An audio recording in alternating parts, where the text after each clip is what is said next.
Hello po mga ka-Cointab. Ah, Ituturo ko lang sana kung paano mag-send ng command dito sa Cointab natin without PC. Gamit lang ang Android device. Isang Android device. Ngayon, ang gagawin natin is punta muna tayo sa settings ng mismong tab.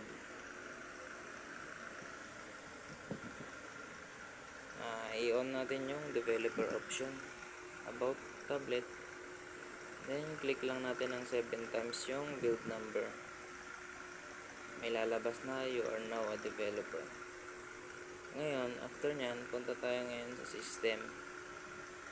Hanapin natin yung developer option. Ito siya. Click natin yan. Then punta tayo sa wireless debugging. And i-on natin yung toggle. Ito natin ma-on. Click natin ito. Then click pair device with pairing code. Ngayon, nandyan ka. Open na natin yung Android natin. Download natin tong Jagger apps. Ito siya. Click mo lang to. Then click mo yung parang plug icon dito sa taas, dun sa side. Pag click mo nyan, click mo yung pair. Then i-type mo tong IP address and port. Tapos yung pairing code. Type natin saglit.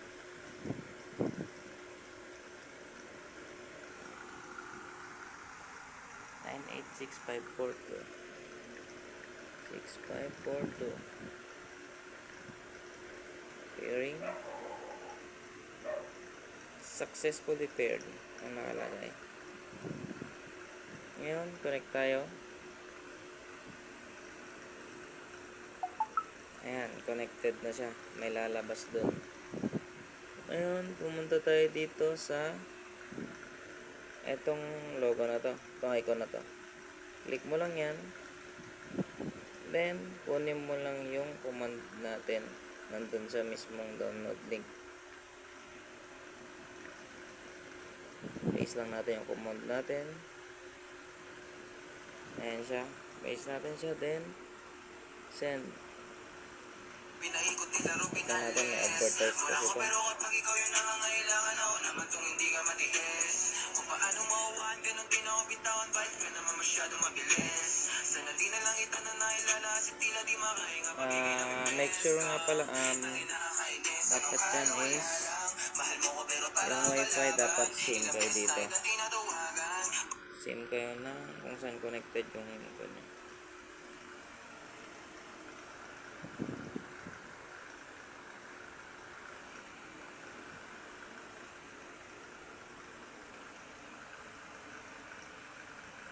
Ulitin natin. Paste ulit natin yung code. Yung command. Ayan siya.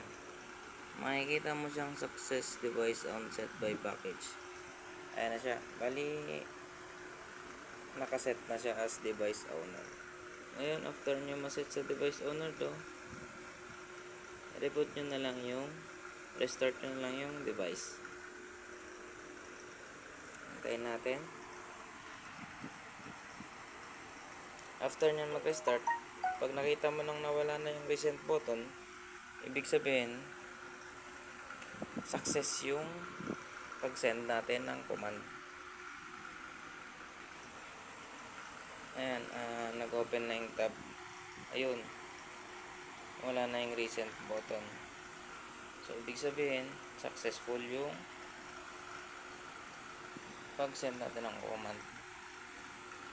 Ayan na siya. Okay po. Yun lang po muna ngayon. Thank you.